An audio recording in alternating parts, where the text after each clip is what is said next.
తప్పు తప్పు తప్పు లక్షలు చెప్తున్నా నేను. కానీ అది కాకుండా మిగిలినవన్నీ ఇన్ బిట్వీన్ ద లైన్స్ మీరు యాడ్ చేసుకుని అకార్డింగ్ టు యువర్ కన్వీనియన్స్ దాన్ని లీడ్ చేస్తామంటే how come it's possible?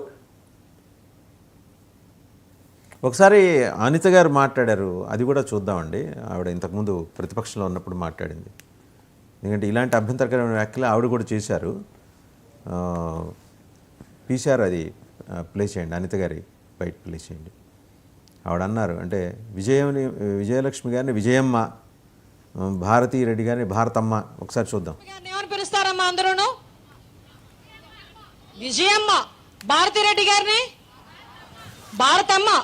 Vijayamma గారిని విజయమ్మ అని పిలుస్తారు, భారతీ రెడ్డి గారిని భారతమ్మ పిలుస్తారు.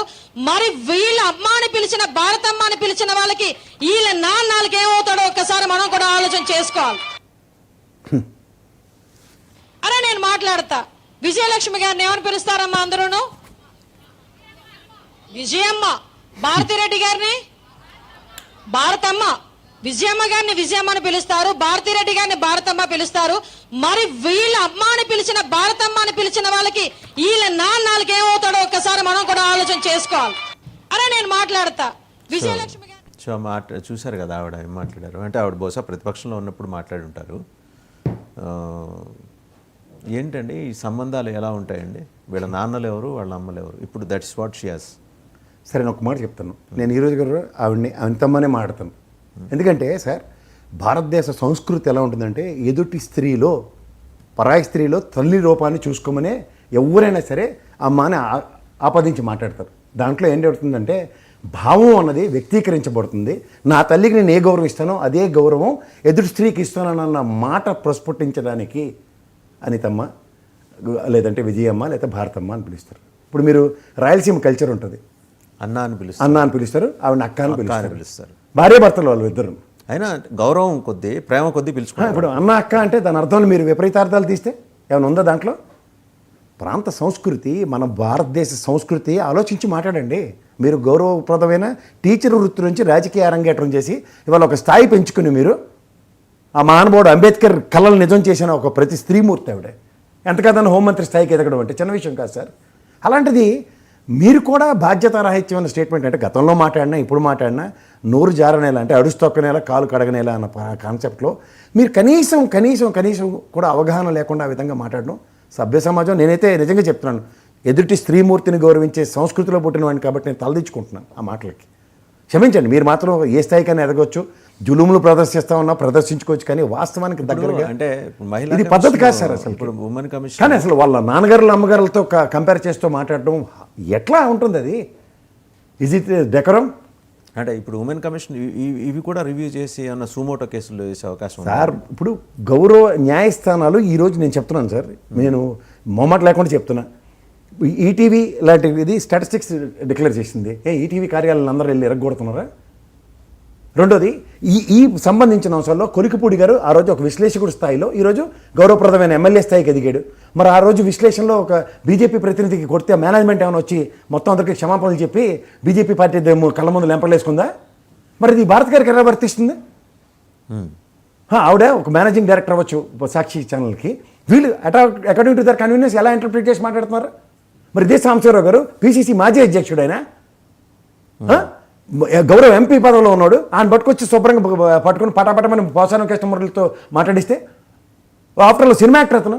మరి పొలిటికల్ ఆరాలో మీకు వ్యంజంటాలు లేదంటే వ్యక్తిగత ఆపాదించుకున్న విశ్లేషణలు చేస్తున్న దగ్గర మీ అందరికీ అదే క్రానికల్ ఆర్డర్లో వర్తిస్తే ఏమండి వాసుదేవర్ గారు, మీరు జర్నలిస్టే. ఇదే మూర్తి గారు ఆ రోజు పోలీసులు వాళ్ళు నోటీసులు ఇచ్చినప్పుడు ఇదే స్టూడియోలో ఆయన అరెస్ట్ కాకుండా నెక్స్ట్ డే గౌరవప్రదంగా ఆయన తీసుకెళ్లి మంది మార్పులతో అమరావతి రైతుల సమక్షంలో తీసుకెళ్లి పోలీసులకు అప్పచెప్పిన తర్వాత ఎంక్వైరీ జరిగింది కదా. ఇది కొమ్మినేని గారికి ఎందుకు వర్తించలే? ఇప్పుడు మీరు ఉన్నారు సార్, నేనున్నాను, పబ్లిక్ డొమైన్లో ఉన్న వాళ్ళం. మన వల్ల తప్పు జరిగిందని వాళ్ళు భావించినప్పుడు మనం సమాజం వదిలి ఎక్కడికి పారిపోతాం? అలాగే మోడీ గారు ఏమన్నారు ఒకసారి, రేణుకా చౌదరి గారి ప్రస్తావన ఒకసారి చూద్దాం. పార్లమెంట్లో అన్నారు ఆయన. मेरी आपको प्रार्थना है, रेणुका जी को कुछ मत कीजिए। रामायण सीरियल के बाद ऐसी हंसी सुनने का आज सौभाग्य मिला है।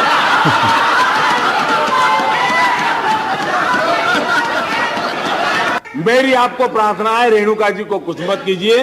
रामायण सीरियल के बाद ऐसी हंसी सुनने का आज सौभाग्य मिला है। రామాయణంలో శూర్పణఖ మాదిరి అనే ప్రస్తావన చేశారు ఆయన అక్కడ. అంటే కాంటెక్స్టు ఆ రోజు ఏదో పొలిటికల్ సమ్ హీటెడ్ ఆర్గ్యుమెంట్స్ జరుగుతున్నాయి పార్లమెంట్లో, రామాయణంలో శూర్పణఖ మాదిరి అని. అంటే ఇందాక మీరు ప్రస్తావన చేశారు, చాలా సీనియర్ మోస్ట్ లీడర్ అండి. చాలామంది హతాశలయ్యారు, ఏంటి ఆవిడేంటి ఇట్లా మాట్లాడటం, జనరల్గా అంటే అగ్రెసివ్గా మాట్లాడుతుంది కానీ ఇట్లా గొంతు నీళ్ళు చంపేయాలి పుట్టగానే అనే మాటలైతే ఆవిడ నోటి నుంచి ఎవరు ఎక్స్పెక్ట్ చేయలే. అండ్ అలాగే రెండోది, మీకు ఇంతకుముందు ఇంకొక టీవీలో కూడా కథనం వచ్చిందండి.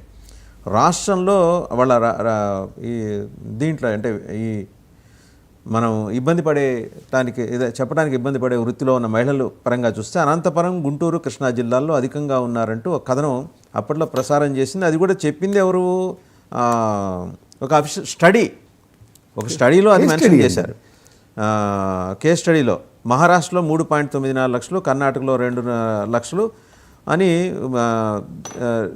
2021 జనవరి సెప్టెంబర్ మధ్య 8,25,000 మంది మహిళా సెక్స్ వర్కర్లు ఉన్నారు దేశం మొత్తం మీద. అంటే రాష్ట్రాల వారీగా చెప్పుకుంటూ ఆంధ్రప్రదేశ్కి వచ్చేప్పటికి గుంటూరు, కృష్ణా జిల్లాలో అధికంగా ఉన్నారంటూ కథనం ప్రసారమైంది. మరి ఇప్పుడు పేరానవసరం, మరి ఇదే రూలు అక్కడ కూడా వర్తిస్తుందా? ఒకటి నేను చెప్తా సార్, ఇప్పుడు ఎయిడ్స్ బాధిత వాళ్ళని న్యాక్స్ ఇచ్చిందండి, నేషనల్ ఎయిడ్స్ కంట్రోల్ సొసైటీ